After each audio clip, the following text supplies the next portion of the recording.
Hey everybody, and welcome to the second part of this video tutorial series on how to make casings in Google Sketchup.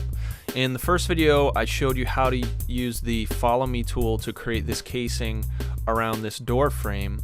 And in this video, we're going to create some casings around this window, but with this method, you'll be able to actually remove or edit, move around the casings separate from each other. With this casing the way it is now, it's all one piece. So you can't pull, the right side away from the header or the left side away or whatever, which, most of the time that's going to be fine. You don't need to separate them. So for the rare occasion that you do need to, pull apart the casings, or you want to be able to show it more accurate to real life, how it's separate pieces of wood, then this tutorial should help you. So here we got 3 casings, and you can see in the middle one here is a very basic. It's just a square 3.5 inch wide by 3/4 inch deep, 1x4. So this is, as you would expect, the easiest to manipulate. To create this shape that we have here, you can see I already have the profile made.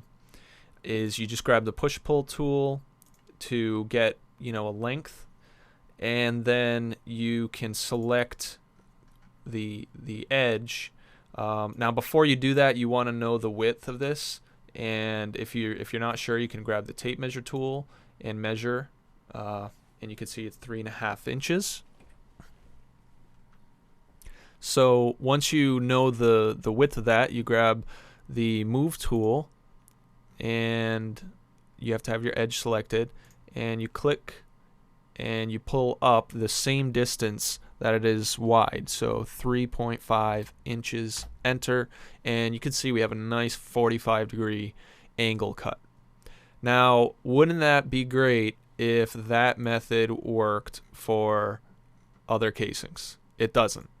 If you try to do that with any type of complex curve or anything, it doesn't work. So I'm going to show you here. This profile I have in a group, so I'm going to open that up, grab the push-pull tool, click. I'll just bring it up to there.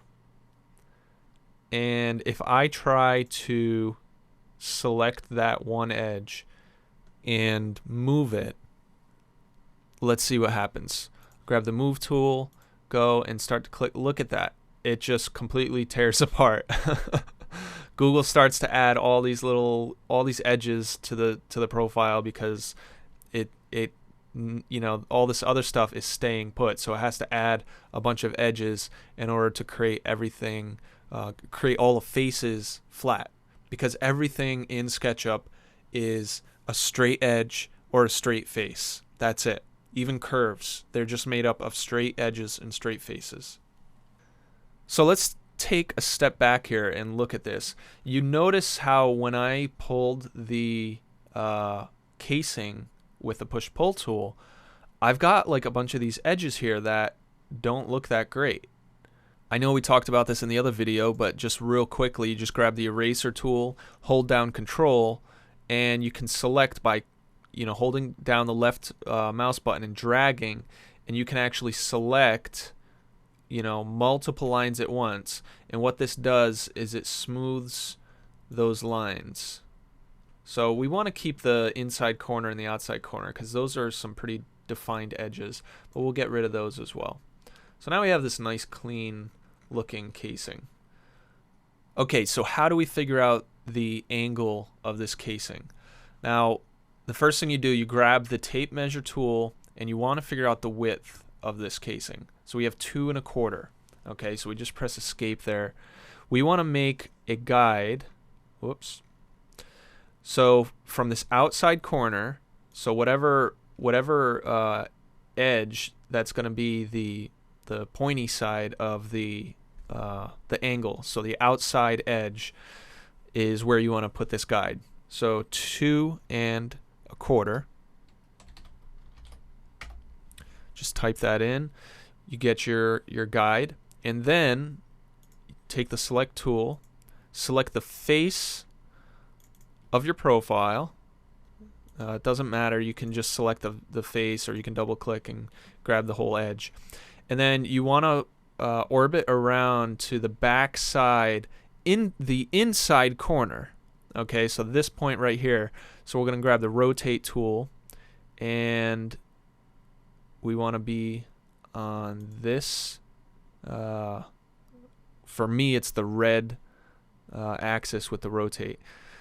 And so you click once to engage at that corner, which is important. You want to make sure you're on the furthest point inside of your casing.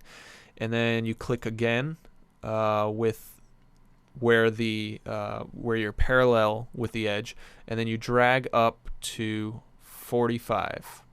So I'm kind of at a weird angle here, so I'm just going to orbit around a little. And I got 30, 43, 47, come on, 45. Okay. I could have clicked and then just typed it in. I don't know why I didn't do that, but okay, so you can see I've got this 45-degree corner, but wait a minute, what is going on? So you can see what happened here. This face, when I rotated it, it didn't scale at all. So what happened was everything else connected to that face, moved around and scaled out in order to keep this face locked into its original dimensions. So we have one more step to do, and that is to scale it. So with that still selected, you just grab the scale tool, you grab this corner, and you just drag up to the guide that you just created, and there you go. So we've now brought the edges parallel back to their original parallel configuration, and you have this great 45-degree angle cut. The other method you could use, you start out the same way, grab the tape measure tool, figure out your width, which is 2 1/4. We already know that. Create a guide, 2 1/4. And so we open up that group and come around the back side, select the face, rotate tool, grab the inside corner. Now here's where it changes up. You want to hit Control to create a copy. So we do that, and we go to 45 degrees. And then there's an extra step here. You grab the scale tool and you scale that face up to the guide that you just made. Then you want to select the face of the casing with the push-pull. Then you grab the push-pull tool and you push it up to the guide. And now what you've done is you've actually divided these two faces. So now you can get the eraser and just erase the parts that you don't need.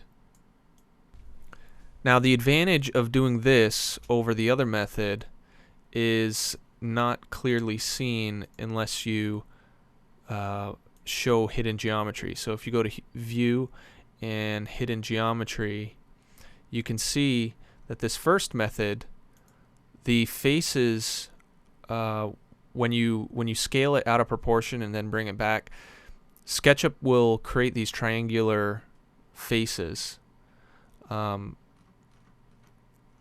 With this method, you retain that nice parallel line when you're using the push-pull tool.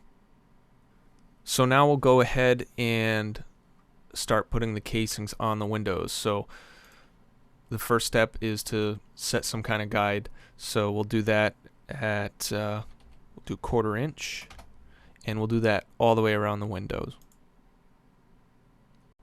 Okay, so we have our guides. So now we want to go back to the table and grab one of our casings, and I'm going to grab it from the inside corner of one of our angles, and then we just drag it in and snap to the intersection of one of our guides.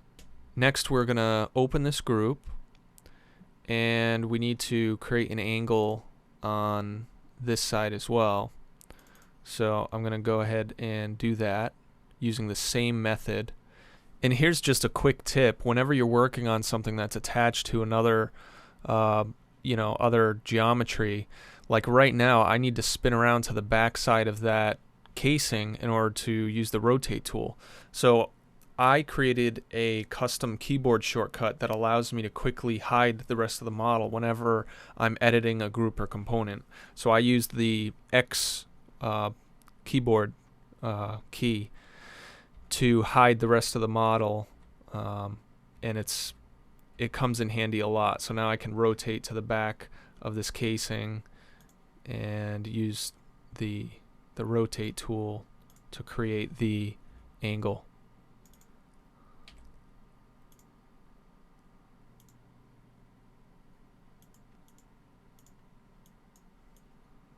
Okay, so now we have this group that we can use for each side of the window. So I'm just going to select that face of the corner, grab the move tool, and drag it down to where I need to be. So now that I know the right side is the same height as the left side, I can easily just drag it over, and then scale. Using the scale tool, I can turn it inside out to get a mirror image. So I just select the casing, I start the move, tap Control on the keyboard to make a copy, and I'll come back over here to the intersection, and then using the scale tool, I will grab this blue scale about opposite point, and then I'll just drag it out until it equals -1, and that's an exact mirror image. So to make the top header, we'll go ahead and make a copy of it. I'm just going to drag it out here on the green axis and click, and you'll notice that when you have the move tool selected, these little red X's pop up, and what those are shortcuts to the rotate tool. So you don't have to actually go and change your tool to the rotate. If you have move activated and you hover over any group or component, these will pop up. So you just click on that and you can rotate it to get the proper orientation that you're looking for. And we just drag it up to the appropriate spot and resize the length. So that's my method of creating angle cuts with keeping the each component separate. So now instead of having them all together, we can move these out of the way if we want to in our model. If you'd like to learn some more tips and tricks on how to use SketchUp, please visit mastersketchup.com.